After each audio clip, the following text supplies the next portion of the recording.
세계적인 복음 전도자인 빌리 그레함 목사님과 친구이며 동역자였던 찰스 템플턴이라고 하는 분이 있습니다. 그분도 빌리 그레함처럼 대형 집회를 인도하며 많은 사람을 하나님께로 인도하는 유명한 부흥사였는데, 사람들은 곧 그가 빌리 그레함을 능가할 것이라고 기대를 모았습니다. 근데 그분이 갑자기 하나님을 떠났습니다. 그리고 책을 한 권 썼는데 그 책 이름이 하나님과의 작별이라고 하는 책입니다. 기자들이 찾아가서 그에게 질문을 했습니다. 당신 같은 분이 어떻게 하나님을 떠날 수 있습니까? 그렇게 된 이유, 사건이 있습니까? 그는 이렇게 대답했습니다. 있죠. 라이프라고 하는 잡지에 실린 사진 때문입니다. 아프리카 흑인 여자의 사진이었는데, 처참한 가뭄을 겪고 있는 여자가 죽은 아기를 품에 안고 너무나 야속한 모습으로 하늘을 쳐다보고 있는 사진입니다. 나는 이 사진을 보고 생각을 했습니다. 사랑의 하나님이라면 어찌 이럴 수가 있는가? 이 여자에게는 지금 비가 필요한데 왜 하나님은 비를 주지 않는가? 비는 누가 내리는 건가? 내가 내릴 수 있는가? 아니다, 하나님의 소관이다. 그런데 왜 내려주지 않는 것인가? 어떻게 엄마에게서 아기를 빼앗아가고 목말라 죽어가는 사람들에게 피를 주지 않을 수 있단 말인가? 내 이성으로는 이해할 수 없다. 그래서 나는 하나님을 떠났습니다. 이렇게 대답을 한 거예요. 이 사건은 빌리 그레함 목사님께도 굉장한 충격으로 다가왔습니다. 친구가 하나님을 버리고 떠난 문제 때문에 빌리 그레함 목사님은 고민하고 눈물로 기도했습니다. 그리고 기도의 끝에 마침내 이렇게 고백을 했습니다. 하나님, 저는 하나님께 제 마음을 드리겠습니다. 성경을 하나님의 말씀으로 받아들이겠습니다. 때때로 의심과 갈등이 일어나겠지만 그것보다 믿음을 맨 앞자리에 두겠습니다. 하나님의 사랑과 말씀의 진실성을 나는 믿습니다. 저는 믿음의 길을 걸어가렵니다. 저를 붙들어 주소서. 이 기도를 마쳤을 때에 성령이 그에게 강력하게 임합니다. 그 후로 빌리 그레함 목사님은 하나님의 사람으로 굳게 섭니다. 그래서 세계적인 복음 전도자가 되어 많은 사람을 그리스도에게로 인도합니다. 마음을 어디에 두느냐에 따라 그 사람의 인생은 달라지는 것입니다. 우리는 지난 시간에 내 자녀의 미래를 위하여 이런 말씀을 들었죠. 내 자녀의 미래를 위하여 부모가 해야 할 일이 뭐냐? 훈계입니다. 왜냐하면 훈계 속에는 부모의 지혜와 하나님을 향한 믿음의 고백이 들어있기 때문이죠. 이 훈계를 게을리하게 되면은 하나님의 은혜가 단절됩니다. 예를 들어 볼까요? 부모의 나이가 50살이라면 하나님은 50년 동안 그 부모에게 은혜를 베풀어 주셨고 그에게 많은 깨달음을 주신 거죠. 이제 부모가 그것을 신실한 마음으로 자녀에게 훈계했을 때 자녀에게 그 은혜가 계승되는 겁니다. 근데 훈계를 하지 않으면 단절되는 거죠. 성경에 보면 이런 구절이 많이 나옵니다. 그 후에 일어난 다른 세대는 여호와를 알지 못하였더라. 이런 일이 왜 일어나느냐? 부모가 자기가 경험한 하나님에 대하여 자녀에게 훈계를 그쳤기 때문이죠. 부모가 경험한 하나님에 대하여 자녀들에게 전해줄 때에 자녀들은 그 아버지 어머니의 사건을 자기의 사건으로 받아들이는 거거든요. 그래서 훈계는 어릴 때 할수록 좋은 겁니다. 여러분, 우리 자녀들이 언제 하나님을 경험하겠어요? 나이가 일천한데 아버지나 어머니가 경험한 그 이야기를 들으면서 하나님을 경험하게 되는 겁니다. 그래서 훈계가 잘 이루어지게 되면은 그 가정 안에서 하나님의 역사는 언제나 풍성하게 넘쳐나게 되는 것입니다. 지난 토요일 저녁에 제가 서재에서 설교를 준비하고 있는데 제 아들이 들어와서 아빠 준비가 잘 되세요? 그렇게 묻는 거예요. 준비가 잘 안 된다 그랬더니 주제가 뭔가요? 그래서 부모가 자녀에 대하여 훈계하는 내용이다 그랬더니만 제가 묻지도 않았는데 지금까지 제가 아빠의 훈계를 많이 들었는데 그 중에서 가장 감동적이고 잊지 않고 있는 것은 어릴 때 아빠가 저에게 이런 말씀을 했습니다. 너의 진정한 아빠는 하늘에 계신 하나님이란다. 네 앞에 있는 아빠는 하나님이 아빠 노릇을 잘 하라고 세워두신 심부름꾼이고, 그래서 나는 하나님께 충성하는 마음으로 너에게 좋은 아빠가 되려고 노력을 하고 있다. 그러나 이 아빠는 부족한 게 많고 못 해주는 게 많을 수 있지만 너는 우리 아빠가 힘이 없다고 말하지 말고 언제나 너희 아빠인 하나님께 담대하게 구하면 된다. 그런 얘기를 해주셨는데 저는 그 이후로 하나님이 나의 아버지라는 것에 대하여 의심해 본 적이 없고 아빠 같은 아빠를 보내주신 하나님께 늘 감사하고 있습니다. 그런 얘기였어요. 어릴 때 아이를 쳐다보면서 해주었던 말이었는데 청년이 되어서도 그 말씀을 기억하고 그 말씀이 가슴에 남아있다는 말을 들었을 때 참 마음에 기쁨이 가득했습니다. 자녀들이 부모의 훈계를 받아들일 때 자녀들은 부모의 인생을 다시 반복하지 않고 그 위에서 자기들의 인생을 발전시켜 갈 수 있는 거죠. 그래서 훈계는 필요한 것입니다. 그 훈계의 효과가 뭐냐? 자녀들의 영혼을 지옥에서 건질 수 있다 그랬어요. 마지막으로 훈계의 내용이 3가지입니다. 지혜로워져라. 그리고 정직해야 한다. 너 자신과 하나님 앞에서, 사람 앞에서. 그 정직을 방해하는 것이 있죠. 죄인의 형통. 그걸 부러워하지 말고 언제나 하나님을 경외하라. 그리하면 정령대에 장래가 있을 것이고 네 소망이 끊어지지 아니하리라고 하나님은 약속을 하셨죠.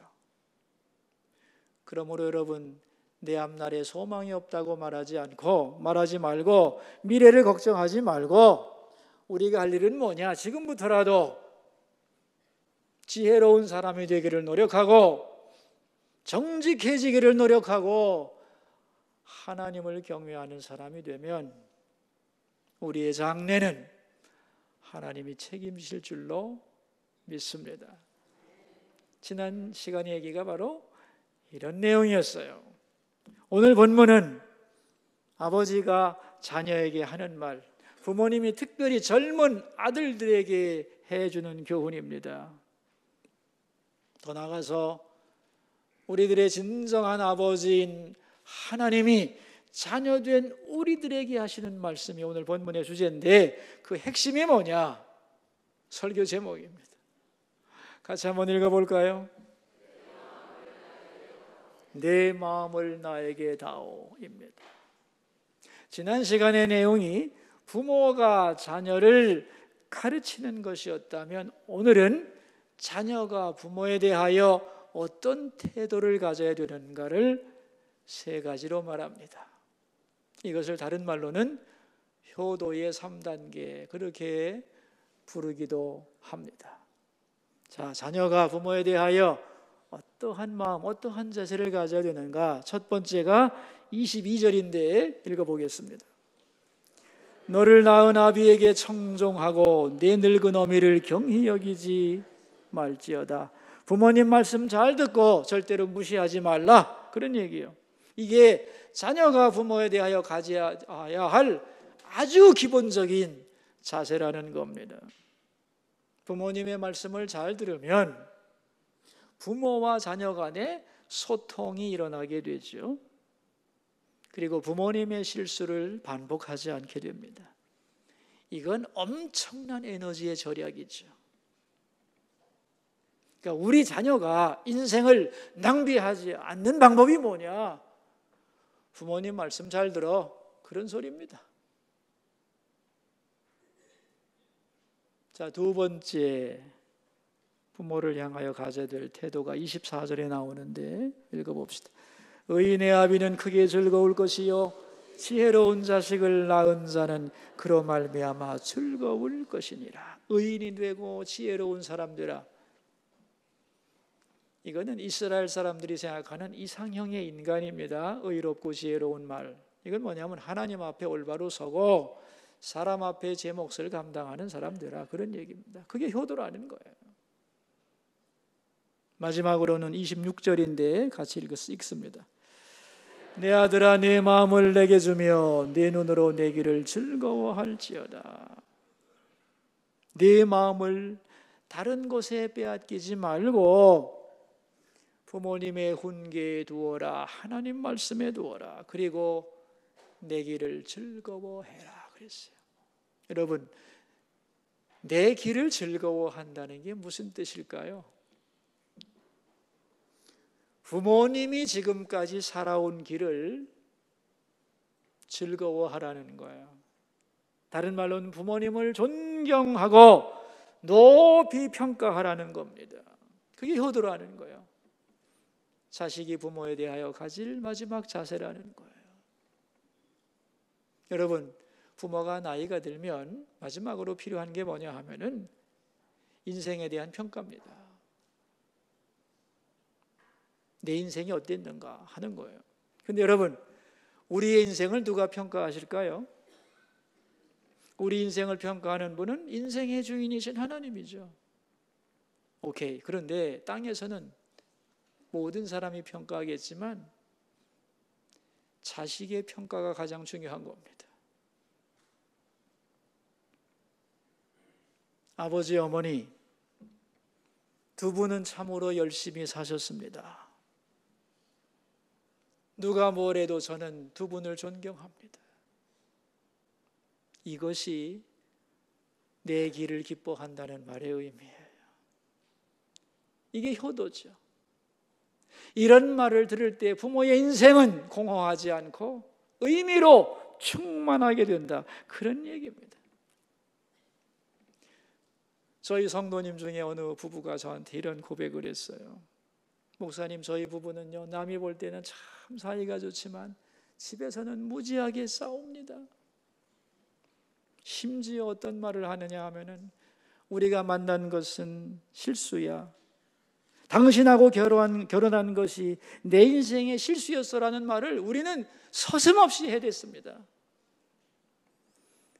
근데 그런 말을 들으면서 우리 아들이 옆에서 참 슬픈 표정을 짓곤 했는데, 어버이 주일에 우리 아들이 이렇게 말을 했습니다. 진지하게. 두 분은 서로 잘못 만났다고 하시는데 저는 그렇게 생각하지 않습니다. 두 분의 선택은 옳았습니다. 두 분 사이에서 제가 태어났으니까요. 저는 오늘의 저를 있게 해주신 두 분의 결혼이 하나님의 뜻이라고 믿습니다. 아들이 그렇게 말해줬대요. 그분의 말입니다. 그 말을 듣는 순간 자기 부부의 결혼에 대한 갈등과 의심이 싹 사라졌대요. 이 사람을 만나서 지금까지 살아온 것이 하나님의 뜻이었다. 그러므로 이제 불평하지 말고 열심히 잘 살아봐야지. 자녀의 말 한마디가 부모님의 어두운 과거를 다 씻어준 거예요. 여러분, 이것이 나의 길을 기뻐한다는 뜻입니다. 그럴 때 부모님의 인생은 보람된 거죠.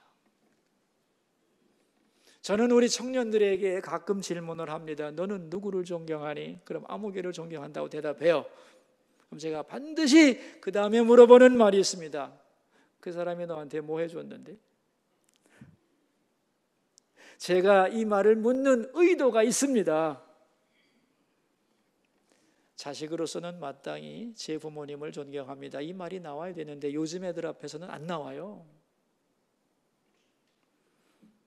그러나 여러분, 다른 사람들은 나를 어떻게 평가한다 할지라도 내 자녀들에게는 충분히 존경한다는 소리를 들을 자격이 우리 부모들에게는 있나요, 없나요? 있어요, 없어요? 있습니다, 충분히. 그러므로 자녀들은 반드시 이 말을 해야 되는 거예요. 그것이 내 길을 즐거워하라는 말의 의미예요. 이게 효도의 마침이고 부모님의 인생을 아름답게 마무리 짓는 것이라는 거예요. 오늘 본문은 자녀가 부모에게 해야 되는 세 가지 태도, 그 세 가지 효도 방법을 얘기하면서 내 마음을 나에게 달라고 말씀합니다. 그러면서 우리의 마음을 빼앗아가는 것이 있다고 설명해 주고 있어요. 그게 두 가지인데 그 두 가지가 뭐냐 하면은 첫째가 27절과 8절입니다. 같이 한번 읽어볼까요? 대저 음녀는 깊은 구덩이요 이방 여인은 좁은 함성이라. 참으로 그는 강도같이 매복하며 사람들 중에 사악한 자가 많아지게 하느니라. 첫째는 음녀 이방 여인. 그것이 자녀들, 특별히 젊은 아들들의 마음을 하나님으로부터 멀어지게 한다는 거예요. 또 하나가 뭐냐? 29절 이하에 나오는 술입니다. 우리를 취하게 만드는 거지. 호세아서 4장 11절에 보면은 하나님의 백성의 마음을 하나님으로부터 멀어지게 하는 것이 두 가지가 있으니 하나는 음녀 이방 여인이요 또 하나는 묵은 포도주다. 잘못된 성관계와 술이 하나님의 백성의 마음을 하나님으로부터 멀어지게 하여 세상으로 향하게 하는 것이라고 분명히 말씀하고 있는 거예요. 여러분, 젊은 남자에게 있어서 잘못된 여자의 유혹은 물리치기가 어렵죠. 그게 음녀이고 이방 여인입니다. 그런데 영적으로는 우리의 마음을 하나님으로부터 멀어지게 하는 것을 음녀라고 해요. 그러니까 우리 각자에게는 자기의 음녀가 있는 거예요. 어떤 사람에게는 잘못된 이성관계가 음녀일 수도 있고 명예와 권력과 돈이 하나님으로부터 내 마음을 멀어지게 한다면 그것이 그 사람의 음녀입니다. 또 하나는 우리의 정신을 혼미케 하는 술, 그게 우리를 하나님으로부터 멀어지게 하는데 이 술과 잘못된 여인은 항상 세트로 가는 거죠. 공통점이 있습니다. 뭐냐 하면은 매력이 있고 기쁨을 준다는 거예요, 처음에는. 그런데 거기에 빠지게 되면 아주 씁쓸하고 불행해지고 비참해진다는 겁니다.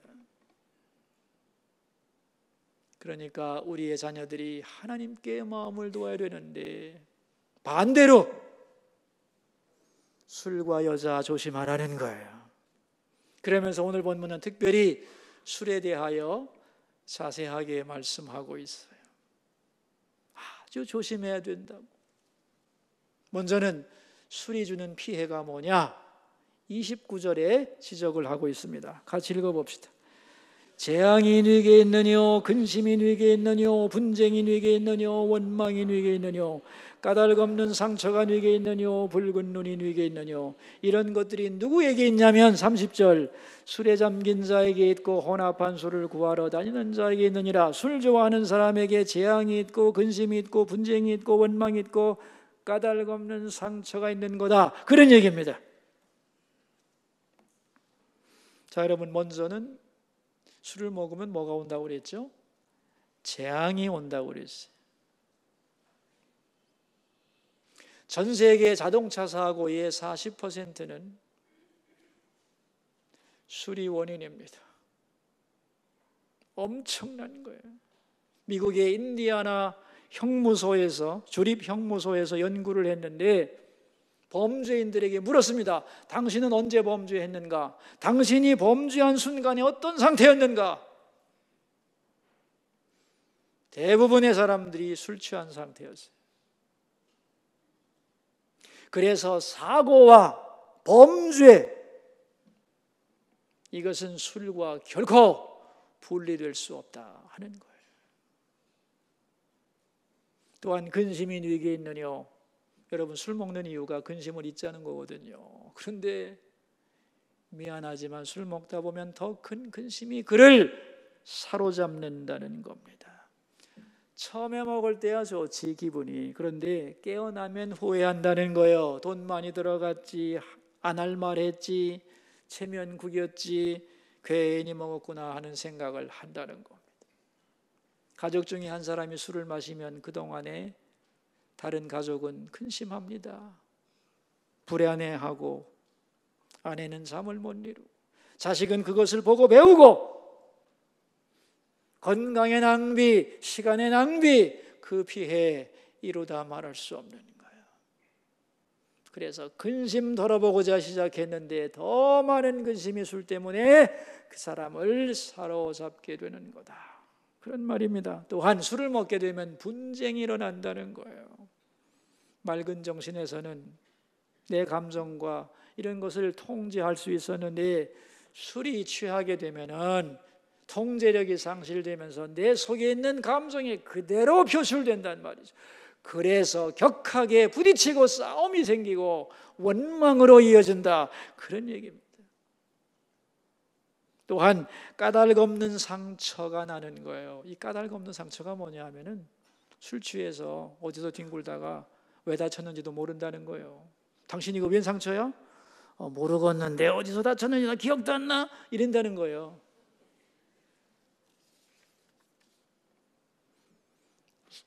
이런 일들이 누구에게 일어나느냐? 술 좋아하면 재앙이 임하고 근심이 임하고 분쟁이 임하고 원망이 생기고 까닭 없는 상처가 생겨나는 것이다.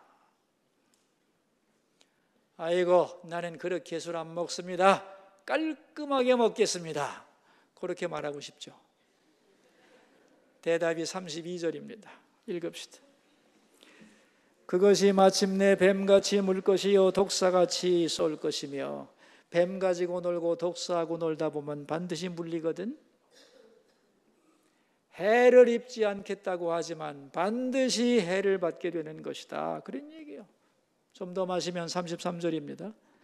또 내 눈에는 괴이한 것이 보일 것이요 내 마음은 구부러진 말을 할 것이며. 술을 마시면 이상한 게 보인다는 거죠. 육체적으로는 뭔가가 휘청거리고 어른어른하고 정신적으로는 구부러집니다. 죄에 대하여 감각이 둔해지는 거예요. 더 마시면 34절입니다. 너는 바다 가운데에 놓은 자가 될 것이요 돛대 위에 놓은 자가 될 것이며. 육체적으로는 서 있을 수가 없고 어지럽고 영적으로는 위태하다는 거예요. 까딱하면 큰일을 만날 수 있는데 깨닫지를 못한다는 겁니다. 자, 마침내 35절이죠. 내가 스스로 말하기를 사람이 나를 때려도 나는 아프지 아니하고 나를 상하게 하여도 내게 감각이 없도다. 내가 언제나 깰까 다시 술을 찾겠다 하리라. 나 깨면 또 먹을 거야. 중독이라는 겁니다. 그래서 술에 대한 결론이 뭐냐? 31절 같이 읽읍시다. 포도주는 붉고 잔에서 번쩍이며 순하게 내려가나니 너는 그것을 보지도 말지어다. 술 마시는 것이 참 멋있어 보이고 술술 내려가서 술인데 한 잔 어때? 쳐다보지도 마라. 그런 얘기입니다. 저는 윤리학적으로 생각해 보면 이 술 마시는 모습을 보여주는 광고, 이 술 광고는 공영방송에서 나오면 안 되는 겁니다. 모든 사람이 보기 때문에. 옛날에는 없었잖아요, 여기에. 근데 이제는 뭐 다 보여주죠. 그걸 보게 되면은 자극을 받게 되고 아이들도 먹게 되는 거거든요. 이걸 왜 허용하나 도대체? 늘 그런 불만이 있습니다. 허용 안 할 수가 없는 것이 법을 만드는 사람도 술을 좋아하고 이 술이 돈과 관계가 있기 때문에 이 술 때문에 생기는 돈이 무지하게 많거든요. 여러분, 이 술 산업의 힘이라는 건 무지무지한 조직입니다. 술의 폐해를 완벽하게 발표도 안 합니다. 앞으로 술 산업은요, 여성들이 타겟됩니다. 점점 여성들의 입맛에 맞는 술을 개발해서 여성들이 앞으로는 중독자가 무지하게 많게 될 겁니다. 더 중요한 것은 술은 국민을 길들이고 불만을 발산시키는 데 중요한 통로가 됩니다. 술을 안 먹으면 국민들이 너무 똑똑해져요. 통치자는 술을 먹이는 겁니다. 정신 차려야 됩니다, 여러분.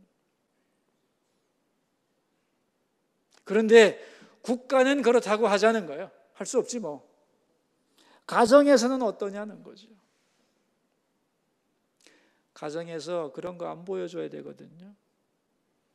뭐 요즘은 안 그렇겠지만 옛날에 신방을 가보면 거실에 진열장에 양주병이 착착 놓여져 있는 가정이 종종 있어요. 이게 멋있다 이거지. 여러분, 집에 그런 거 하나 있으면요, 자녀들에게 술에 대한 방어벽이 다 없어지는 거예요. 너 먹지 마라. 아무리 말해도 안 됩니다. 우리 아버지는 진열장에 놓고 멋있게 쳐다봤는데 끝나는 거예요. 여러분, 치워야 됩니다. 보이지 않게 해야 되는 거예요. 그래야 충동을 덜 받을 거 아닙니까?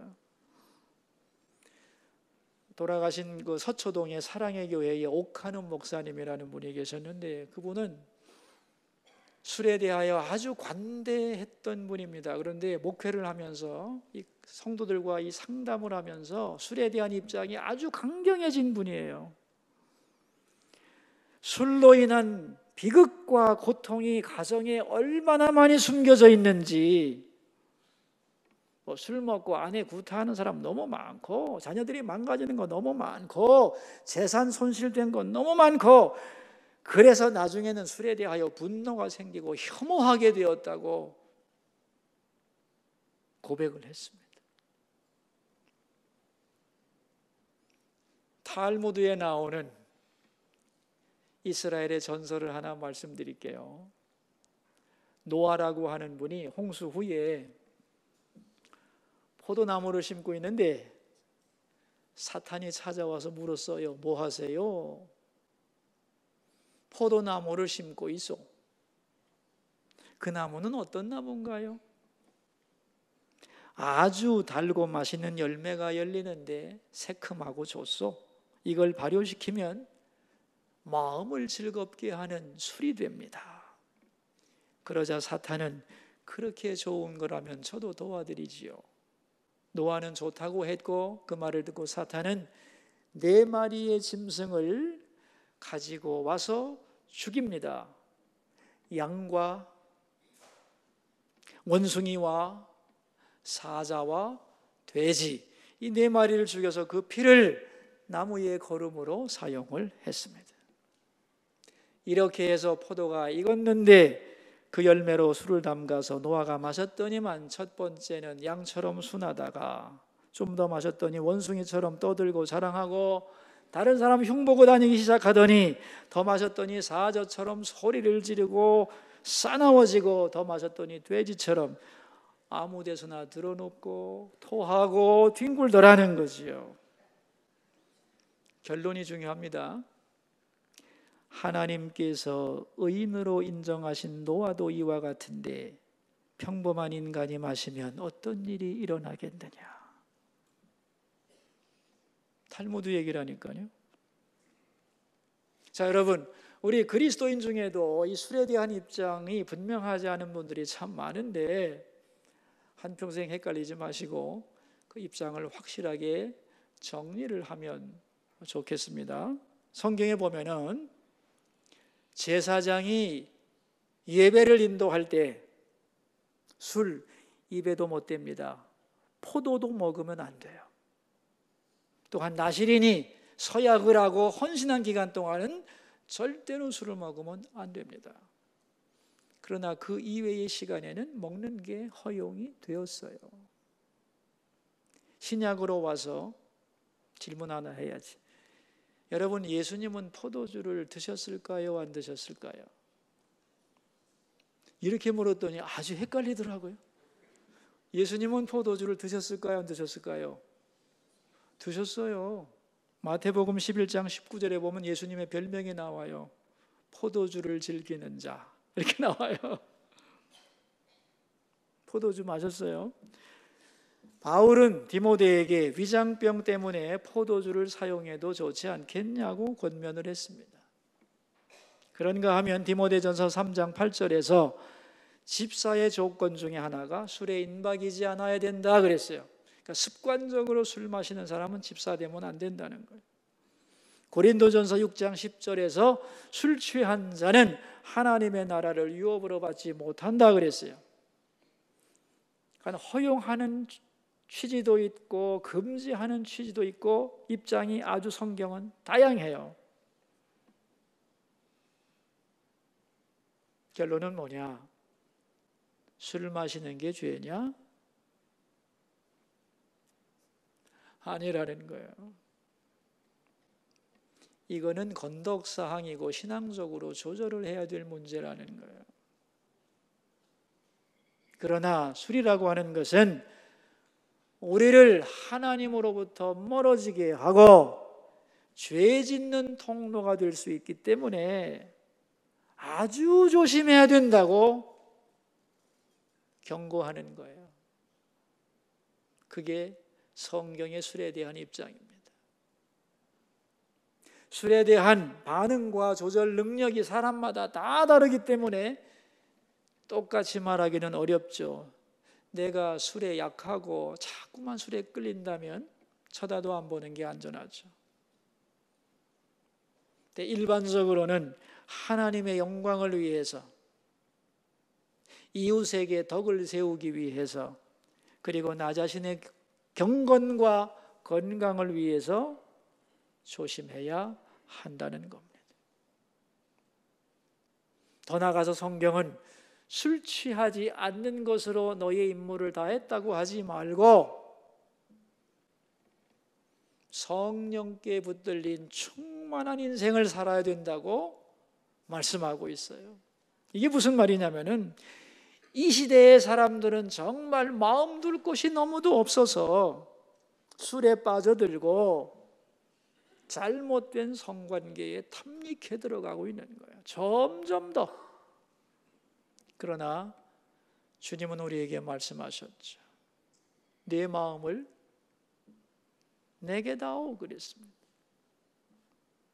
그러니까 술이라고 하는 그 주님을 의지하거나 거기에 마음 뺏기지 말고 진정한 주님, 전능하신 주님께 마음을 드리고 그에게 붙들려 살아가야만 우리 인생은 행복할 수 있다는 거예요.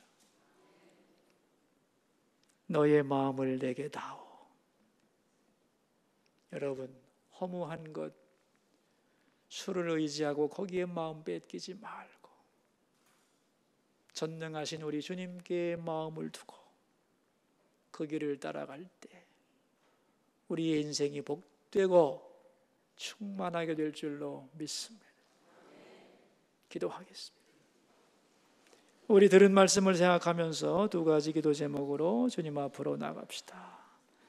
첫 번째 기도 제목입니다. 우리 마음을 세상의 헛된 것에 빼앗기지 말고 하나님께 두고 살게 해 주소서.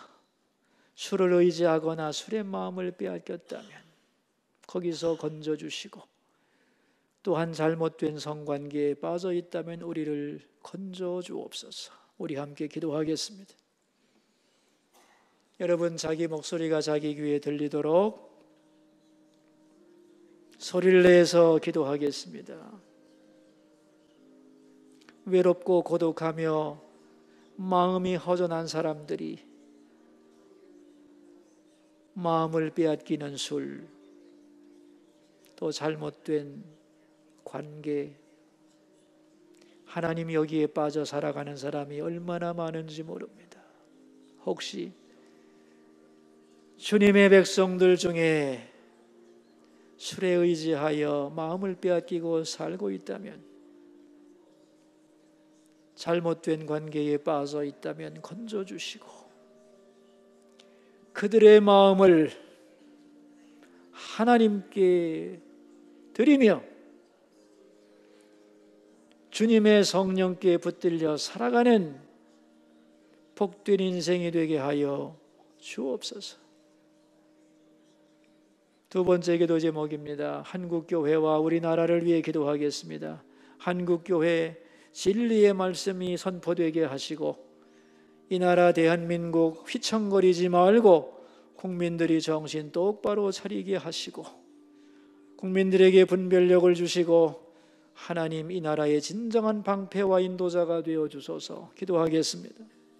하나님 아버지, 거룩한 오늘 이 땅의 교회들이 예배합니다. 성도들을 만나 주시고 진리의 말씀이 선포되게 하옵소서.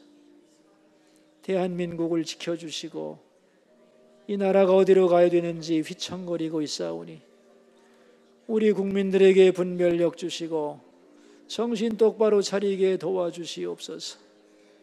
진정의 나라의 방패와 인도자가 되셔서 하나님께 사랑받는 나라, 하나님이 원하시는 나라로 나아갈 수 있도록 축복하여 주옵소서.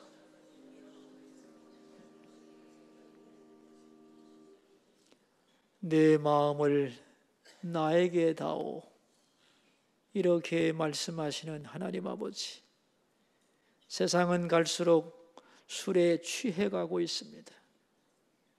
잘못된 성관계 속에 빠져들어가고 있습니다. 우리가 이런 가운데서 살아가고 있습니다. 술 한 잔 먹는다고 죄 짓는 것은 아니지만 술의 위험성을 잘 알아서 조심하게 해주시고 우리의 마음을 빼앗는 것에 빠져들지 않고 우리의 마음을 하나님께 두고 주님을 붙잡고 살아가는 행복한 자녀들이 다 되게 하여 주옵소서. 존귀하신 예수님의 이름으로 기도하옵나이다.